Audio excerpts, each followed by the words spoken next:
July 2nd, 1943. Castelvetrano Airfield, Sicily. The Focke-Wulf 190's pilot never saw the P-40 Warhawk diving from above until machine gun fire tore through his fuselage, sending his aircraft spiraling toward the Sicilian countryside below. First Lieutenant Charles B. Hall, a 22-year-old from Brazil, Indiana, had just recorded what German Luftwaffe commanders believed impossible. A black pilot had shot down one of their elite fighter aircraft.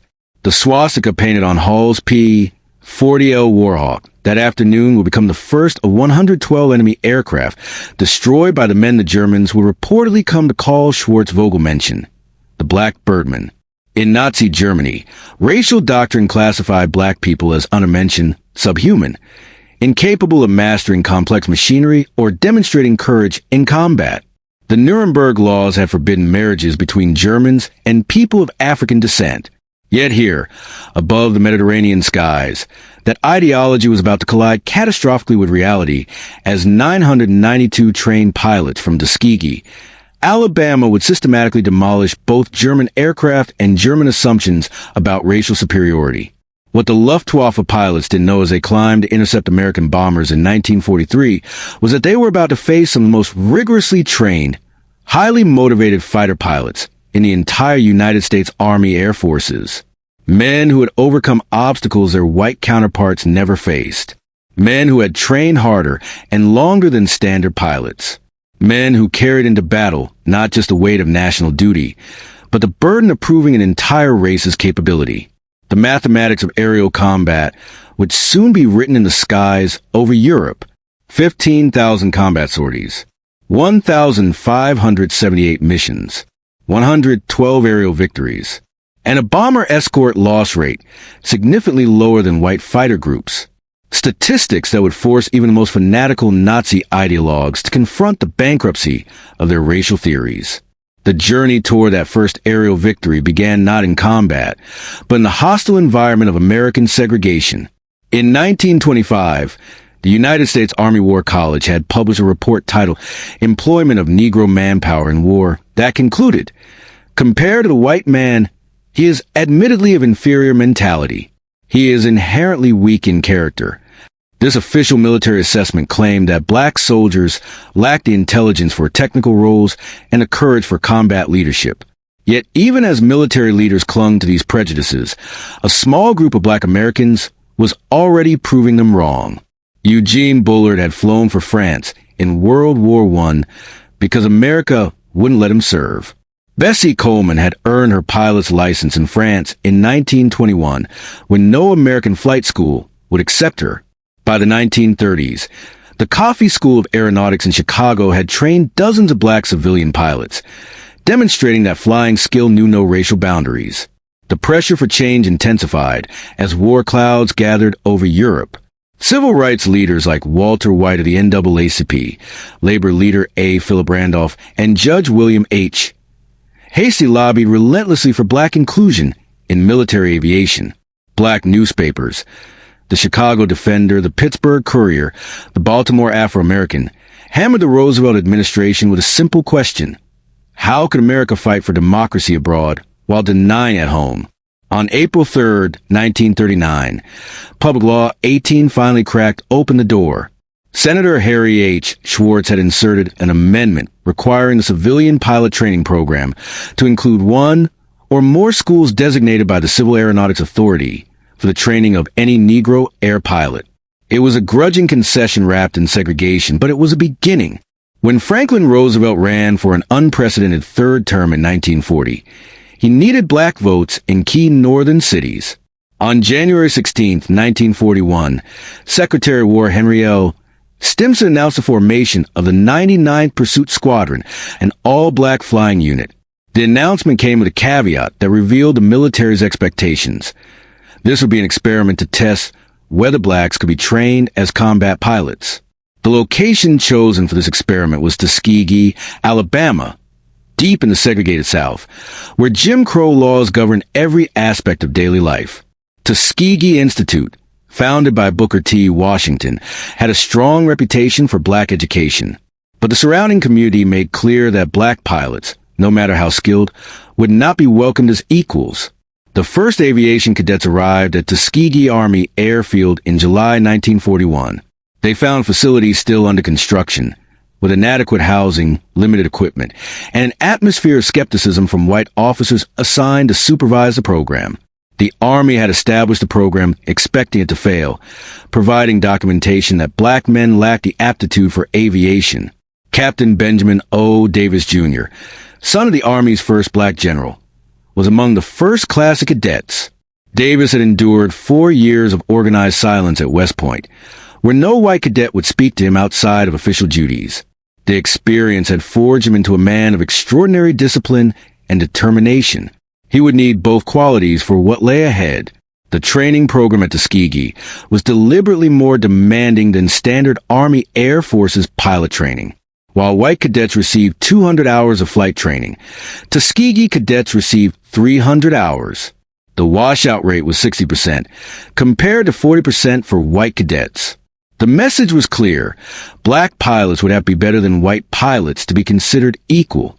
Primary training used PT-17 Stearman biplanes. Cadets learned basic flight maneuvers, takeoffs, landings, and emergency procedures. Those who survived primary training moved to basic training in BT-13 Vultee vibrators, learning instrument flying, formation flying, and night operations. Advanced training used at 6 Texan trainers, where cadets learned gunnery, dive bombing, and the combat tactics they would need to survive in aerial warfare. The instructors were a mix of civilian black pilots and white Army officers. Chief Civilian Instructor Charles Alfred Anderson, known as Chief, had earned his pilot's license in 1929 and logged thousands of hours. He became a father figure to the cadets, demonstrating by his example that black pilots could match any standard of excellence. Lieutenant Colonel Noel Parrish, the white commander at Tuskegee Army Airfield from 1942 onward, believed in the program's mission. Parrish fought constantly with Army bureaucracy to get adequate equipment and resources. He stood up to local segregationists who wanted the program shut down, and he maintained standards that ensured only the best pilots graduated. On March 7, 1942, the first class of 5 cadets graduated and received their silver pilot wings. Captain Benjamin O. Davis, Jr., Lieutenant Mac Ross, Lieutenant Charles Debo, Lieutenant Lemuel Custis, and Lieutenant George Roberts became the first black military pilots in United States history. They had proven that black men could fly. Now they would have to prove they could fight. The 99th Pursuit Squadron, later redesignated the 99th Fighter Squadron, began training for combat at Tuskegee. They flew P-40 Warhawks, outdated aircraft that white squadrons were phasing out in favor of newer models. The P-40 was slower and less maneuverable than German fighters, with a ceiling that limited high-altitude performance. But it was rugged, well-armed with .650 caliber machine guns, and capable of taking punishment. The pilots of the 99th learned to squeeze every bit of performance from their P-40s. They practiced gunnery until they could hit targets consistently. They flew formation until they could maintain position in any weather. They studied German tactics and developed countermeasures. And they endured the constant knowledge that failure would doom not just themselves, but every black American who dreamed of flying. On April 15, 1943, the 99th Fighter Squadron shipped out to North Africa. They left behind the familiar confines of Tuskegee for the uncertainty of combat. Captain Davis led 26 pilots and 200 ground crew personnel aboard the USS Mariposa, bound for Casablanca. From there, they would join the 33rd Fighter Group in Tunisia. The reception in North Africa was cold. Colonel William Momeyer, commander of the 33rd Fighter Group, made no secret of his skepticism about black pilots. He assigned the 99th to coastal patrol missions, monotonous flights over the Mediterranean, where they were unlikely to encounter enemy aircraft. Momeyer wanted them to fail, and keeping them away from real combat seemed the surest way to demonstrate their inadequacy. The 99th flew their first combat mission on June 2, 1943, an attack on the Italian-held island of Pantelleria. As their P-40s climbed toward the target, German fighters appeared. The Tuskegee pilots held formation, protecting their bombers. No aircraft were lost on either side, but the Germans had learned their first lesson. These pilots wouldn't break under pressure. For a month, the 99th flew mission after mission without scoring a victory. The white press began questioning whether black pilots had the aggressiveness needed for combat. The Pittsburgh Courier defended them, noting that the 99th was flying obsolete aircraft on defensive missions, while white squadrons flew offensive sweeps in newer planes. Then came July 2nd, 1943. Charles Hall was flying his 8th mission, escorting B-25 Mitchell bombers attacking Castelvetrano airfield in Sicily. The formation was approaching the target when Hall spotted two Focke-Wulf 190s diving toward the bombers. He pushed his throttle forward, pulling GS as he turned to intercept. The FW-190 was faster than Hall's P-40, with better climb rate and firepower. In a fair fight, the Germans should have won, but Hall didn't fight fair. He used the P-40's superior turning ability, cutting inside the Germans' turn radius. The FW-190 pilot tried to extend away, using a speed advantage, but Hall anticipated the move and fired a long burst. Tracers converged on the FW-190. 50 caliber rounds punched through the aircraft's thin skin. Smoke poured from the engine. The German fighter rolled inverted and dove toward the ground. Hall followed, confirming the kill as the FW-190 impacted in a Sicilian wheat field. When Hall landed back at base, the entire squadron erupted in celebration. Black ground crews who had endured months of insults from white personnel finally had their answer to every slight. Hall's victory was the first aerial kill by a black American pilot in United States military history. It proved that black pilots could fight and win against the Luftwaffe's best. But one victory wasn't enough to silence the critics. By January 1944, the 99th Fighter Squadron had been in combat for 7 months. They had flown hundreds of missions, engaged enemy aircraft dozens of times, and suffered casualties. But their victory total remained modest, partly because they were still flying defensive missions in obsolete aircraft, partly because aerial combat was largely a matter of opportunity and luck. Colonel Momeyer filed a devastating report claiming the 99th lacked aggressiveness and recommending their removal from combat. The report reached General Henry Hap Arnold, commanding general of the Army Air Forces, who prepared to shut down the experiment. Black newspapers erupted in fury. The NAACP prepared legal challenges, and the War Department, sensitive to political pressure in an election year, ordered a study comparing the 99th's performance to other P-40 squadrons. The study found that the 99th was performing just as well as white units flying the same aircraft on similar missions. Their loss rate was actually lower than comparable squadrons. The recommendation to remove them from combat was based on prejudice, not performance. Then came Anzio and the debate ended. On January 22, 1944, Allied forces landed at Anzio, Italy, attempting to outflank German defensive positions.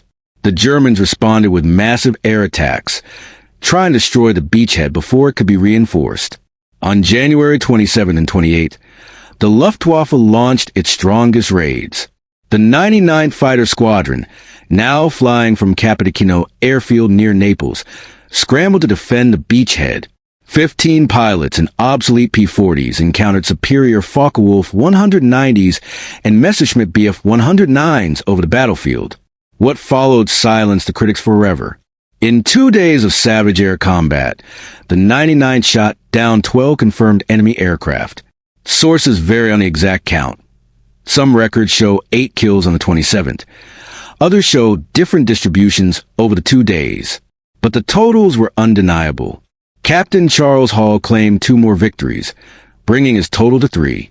Lieutenant Clarence Lucky Lester shot down 3 FW-190s in a single mission on the 28th. Lieutenant Robert Dyes, Lieutenant Howard Ball, and Lieutenant Wilson Eagleson all scored victories. Flying inferior equipment against numerically superior forces, the Tuskegee pilots had destroyed more enemy aircraft in 2 days than they had in the previous 7 months. The performance at Anzio proved that black pilots could excel in combat when given the opportunity. The War Department study concluded that the 99th Fighter Squadron was performing effectively and should remain in combat. More significantly, the success at Anzio led to the deployment of 3 additional black fighter squadrons, the 100th, 301st, and 302nd, to join the 99th and forming the 332nd Fighter Group. In May 1944, the 332nd Fighter Group, now commanded by Lieutenant Colonel Benjamin O. Davis, Jr., received orders that would transform them from outcasts to legends. They would join the 15th Air Force in Italy as bomber escorts, flying long, dangerous missions deep into Nazi-held Europe. Davis gathered his pilots at Ramitelli Airfield on Italy's Adriatic coast. The briefing was characteristically direct. "We cannot afford to lose bombers," he told them. "Our job is not to be aces. Our job is to bring those bombers home." This directive would define the 332ND's combat philosophy and lead to their most enduring legacy. While other fighter groups often abandoned bombers to chase enemy fighters and rack up individual victory totals, the Red Tails, as they would become known, stayed with their charges. Bomber protection was the mission. Everything else was secondary. In June 1944, General Nathan Twining ordered a systematic marking system for the 15th Air Force's fighter groups. Each would receive distinctive colors for instant identification, the 332nd, combat philosophy, and lead to their most enduring legacy.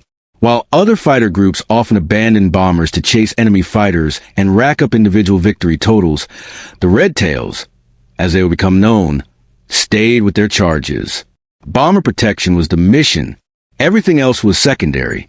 In June 1944, General Nathan Twining ordered a systematic marking system for the 15th Air Force's fighter groups. Each would receive distinctive colors for instant identification. The 332nd was assigned red, not just red noses or red bands, but entire tail sections painted crimson, along with red propeller spinners and red nose bands on their new P-51 Mustangs. The P-51D Mustang was a revelation after the obsolete P-40s. With a top speed of 437 miles per hour, a ceiling of 41,000 feet, and a range of over 1,600 miles with drop tanks, the Mustang could escort bombers anywhere in the Reich. Its 650 caliber machine guns could destroy any aircraft, and its performance matched or exceeded anything the Luftwaffe could field. The first bomber crews to receive Red Tail escorts didn't know their protectors were black. They only knew that these fighters stayed close, never abandoning them for easy kills. Word spread to the bomber groups. Request the Red Tails if you can get them. They'll bring you home. The reality was more complex than the legend that would later develop. The 332nd did lose bombers under their escort, 27 over the course of the war, compared to an average of 46 for other P-51 groups in the 15th Air Force. This superior protection rate occurred despite the Red Tails flying some of the longest and most dangerous missions of the war. On June 9, 1944, the 332nd escorted B-24 Liberators on a mission to Munich. Captain Wendell Pruitt and Lieutenant Gwynn Pearson were flying cover when they spotted a German destroyer in the harbor at Trieste. In an audacious attack, they strafed the vessel repeatedly. Pruitt's fire set the ship ablaze. Pearson's guns silenced the anti-aircraft batteries.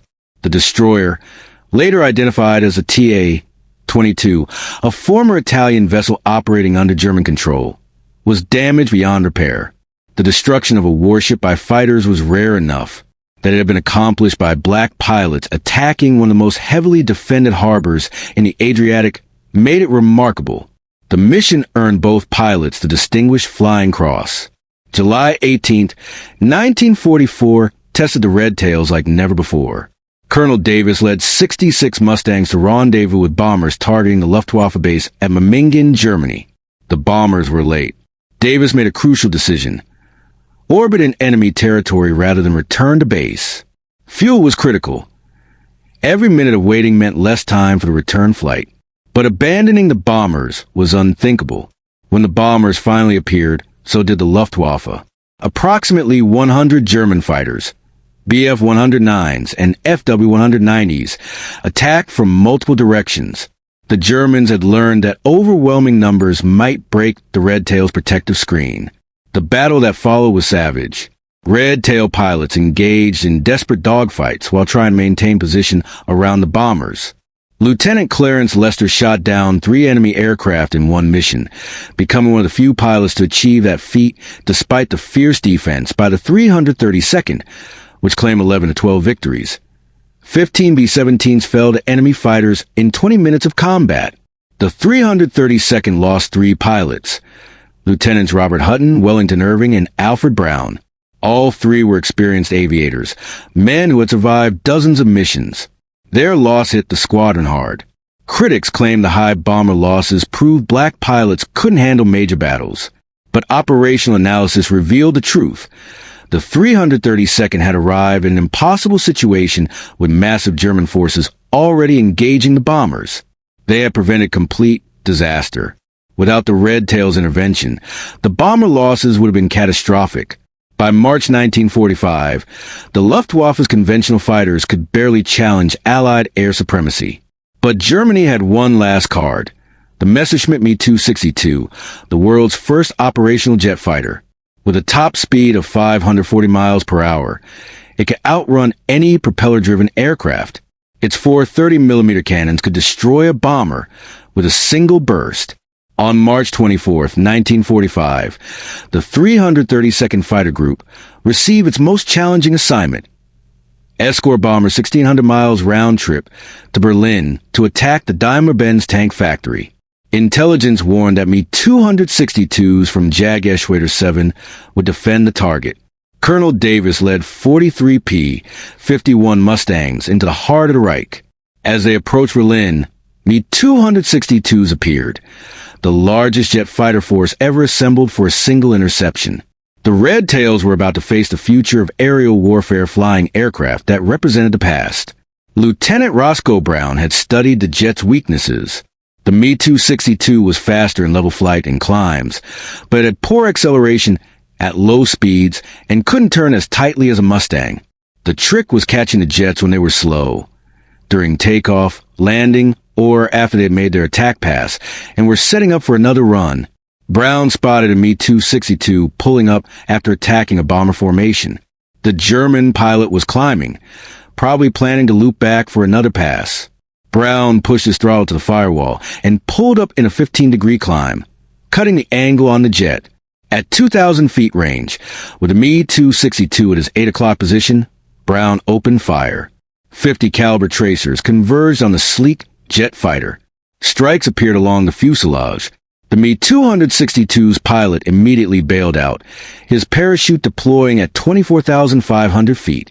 Brown had just shot down the most advanced fighter aircraft in the world using tactics, positioning, and gunnery skill that overcame the jet's technological advantages. Lieutenant Earl Lane achieved what many considered impossible, shooting down a Me-262 with a 2,000-yard deflection shot. Using the new K-14 computing gun sight, which automatically calculated lead angles for moving targets, Lane fired at a jet that was crossing his nose at high speed. The burst connected. The Me-262 exploded. Lieutenant Charles Brantley claimed the third jet victory that day. 3 Me-262s destroyed in a single mission, more jets than most fighter groups would destroy in the entire war. The Red Tails had just exceeded all previous American Me-262 kills in one afternoon. The 332nd Fighter Group earned a Distinguished Unit Citation for the March 24th mission.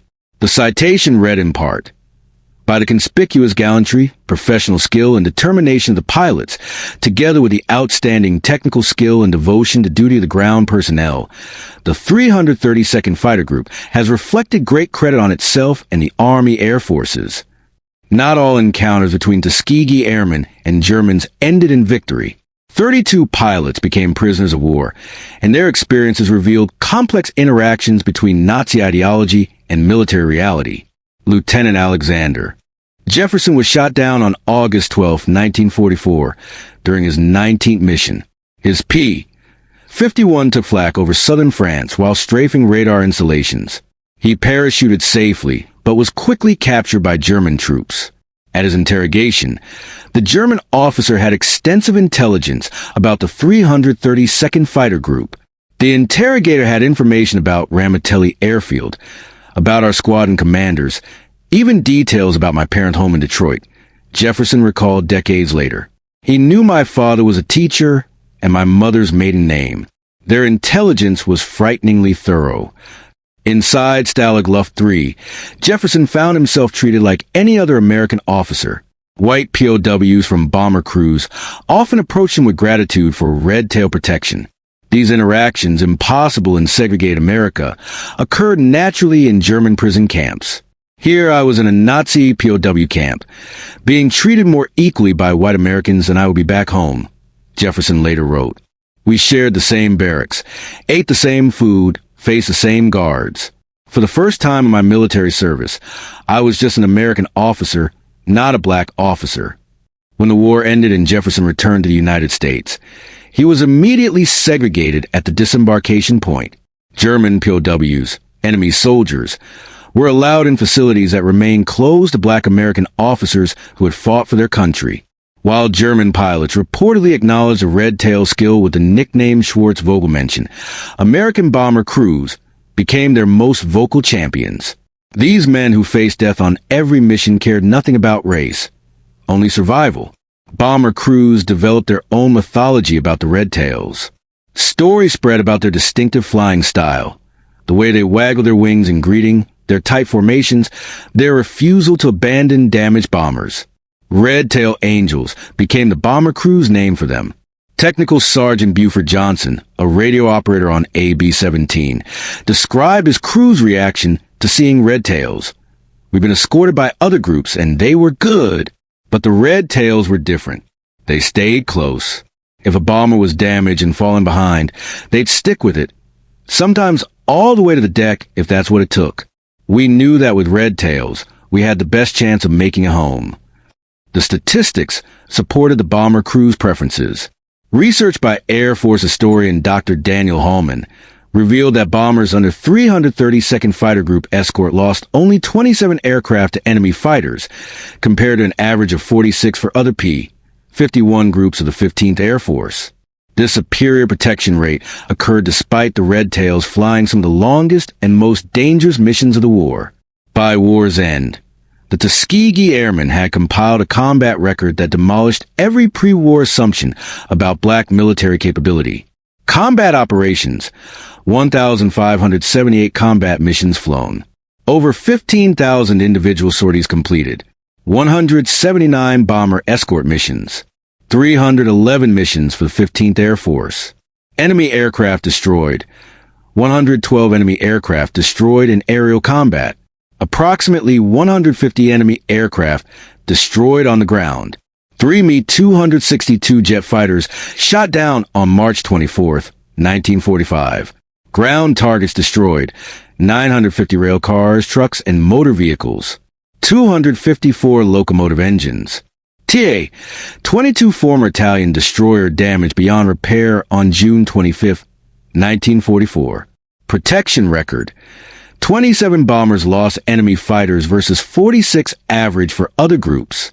Superior protection rate maintained across 179 escort missions.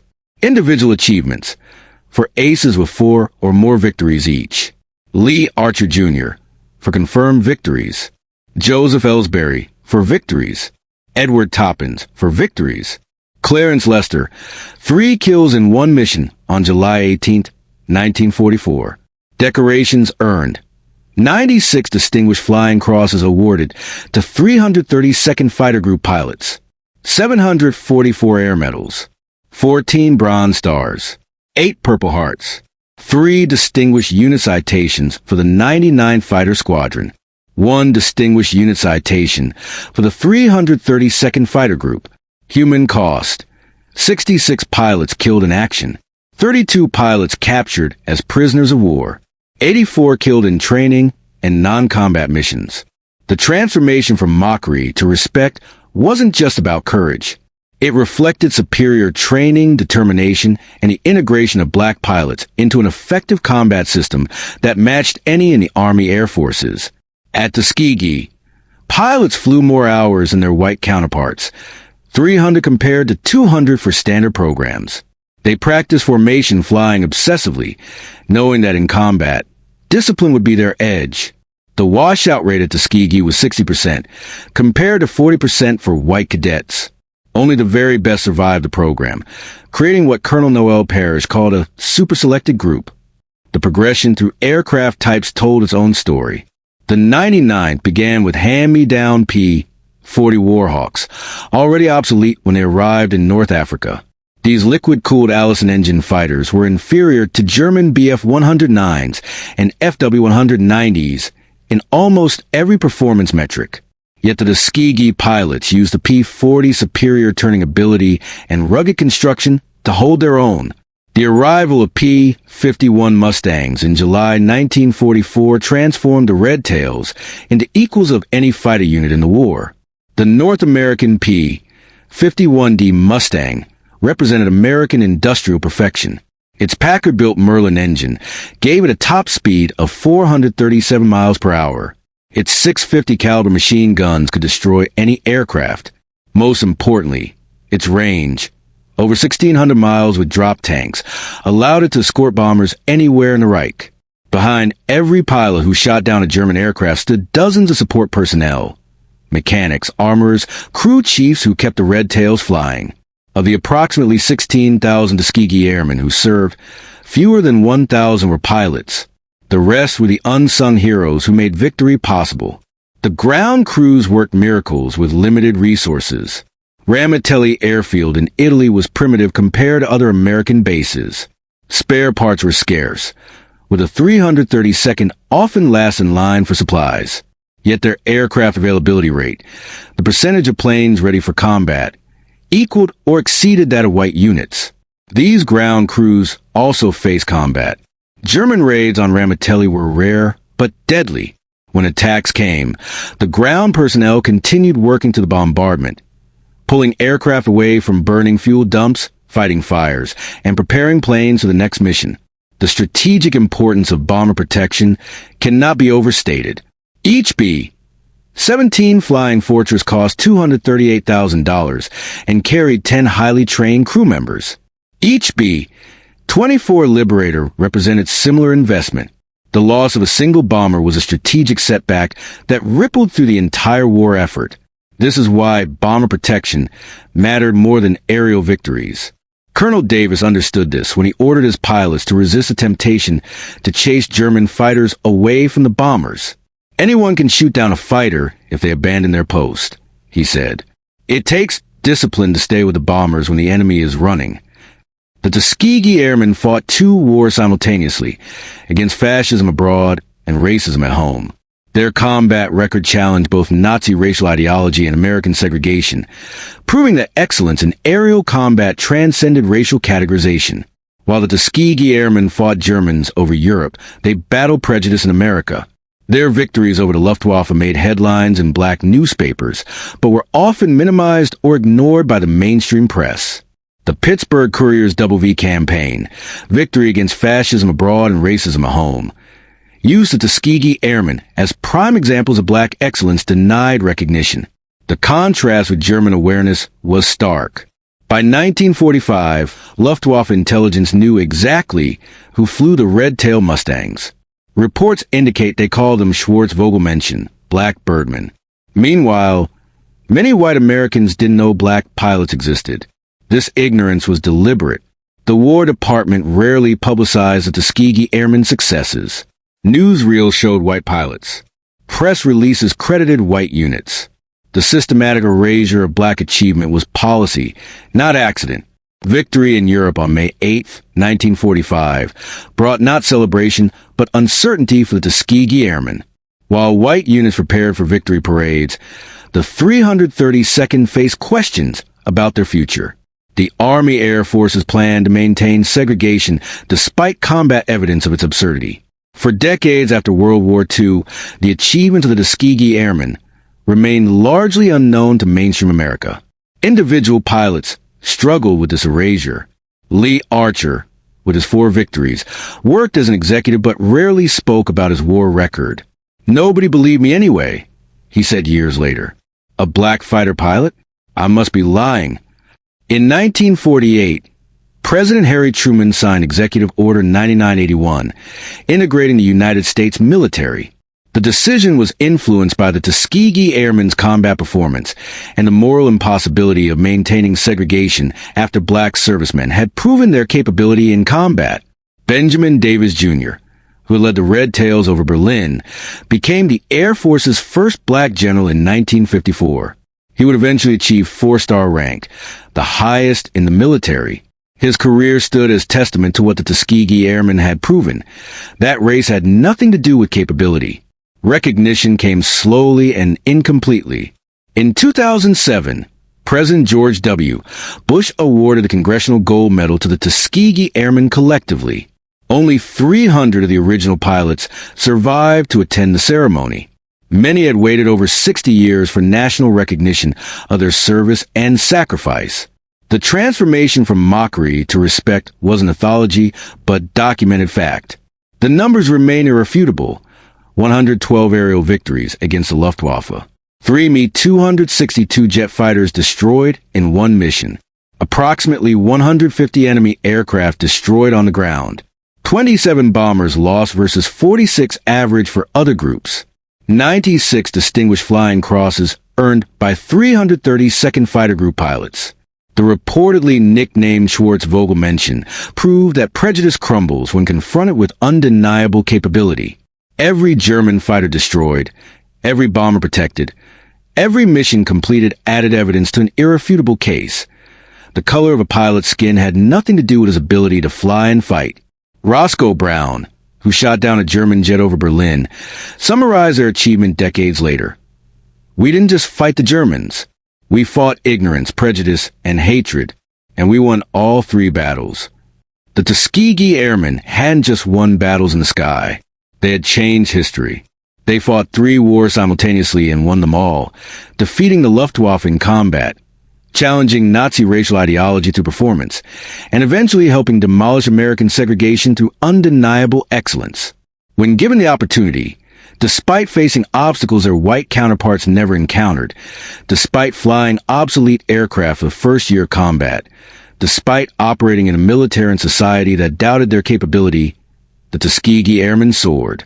They transformed mockery into respect, prejudice into acceptance, and enemies into witnesses of their extraordinary achievement. The German pilots, who reportedly called them Schwarze Vogelmenschen, had recognized what American society was slower to acknowledge. These men were warriors of the highest caliber, pilots whose skill and courage matched any in the world, and proof that the racial theories underlying Nazi ideology and American segregation were bankrupt lies. The Red Tails had proven that when black Americans were given equal opportunity and equal equipment, they would achieve equal, and sometimes superior, results. The lesson was inescapable, undeniable, and ultimately transformative. The Tuskegee Airmen had not just fought for victory. They had fought for the future, for the possibility that one day, their service would help create an America that judged people by the content of their character and the quality of their performance, not the color of their skin. They flew into hostile skies, carrying the weight of history. They returned as legends, having rewritten that history through courage, skill, and unwavering determination to prove what they always knew, that they belonged in the sky, that they could fight and win, and that excellence knows no color. The Germans had mocked the Tuskegee Red Tails. The United States aces racked up over 100 kills, protected bombers better than any other fighter group, and helped in the war in Europe while simultaneously striking a decisive blow against racism at home. The Tuskegee Airmen had the last laugh, and their victory echoes through history to this day.